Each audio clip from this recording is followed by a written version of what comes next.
IPL 2026-এর high voltage match. একদিকে বিধ্বংসী ব্যাটিং, অন্যদিকে ভেঙে পড়া ব্যাটিং লাইন আপ। কিন্তু ম্যাচ শেষের পর সবচেয়ে বেশি আলোচনা হচ্ছে এক কিশোর ক্রিকেটারকে নিয়ে। কী এমন ঘটল যা ক্রিকেট প্রেমীদের আবেগপ্রবণ করে তুলেছে? চলুন পুরো ঘটনাটা জানি। আজকের ম্যাচে মুখোমুখি হয়েছিল সানরাইজার্স হায়দ্রাবাদ এবং রাজস্থান রয়্যালস। প্রথমে ব্যাট করতে নেমে হায়দ্রাবাদের হয়ে দুর্দান্ত ইনিংস খেলেন ঈশান কিষান। মাত্র 44 বলে 91 রানের ঝড় তুলে তিনি দলকে বড় স্কোরের দিকে নিয়ে যান। তারই ইনিংসের উপর ভর করে হায়দ্রাবাদ গড়ে তোলে বিশাল রান পাহাড়। জবাবে ব্যাট করতে নেমে শুরু থেকেই চাপে পড়ে রাজস্থান। মাত্র 9 রানে 5 উইকেট হারিয়ে কার্যত ম্যাচের বাইরে চলে যায় তারা। ঠিক সেই কঠিন মুহূর্তেই ইম্প্যাক্ট প্লেয়ার হিসাবে মাঠে নামানো হয় তরুণ ব্যাটার বৈভব সূর্যবংশীকে।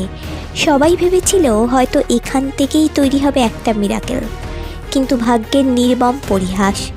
প্রথম বলেই আউট হয়ে গোল্ডেন ডাক নিয়ে ফিরতে হয় তাকে। ম্যাচ শেষে নিজের পারফরমেন্স নিয়ে মুখ খুলে আবেগপ্রবণ হয়ে পড়েন বৈভব। তিনি বলেন, আমি সত্যিই খুব লজ্জিত। দল যখন বিপদে ছিল তখন আমার দায়িত্ব ছিল ইনিংসটা সামলানো, কিন্তু প্রথম বলেই আউট হয়ে যাওয়া এটা আমার ক্যারিয়ারের সবচেয়ে বড় আক্ষেপ হয়ে থাকবে। তিনি আরও জানান, অধিনায়ক রিয়ান তার উপর ভরসা করেছিলেন, কিন্তু সেই ভরসা তিনি রাখতে পারেননি।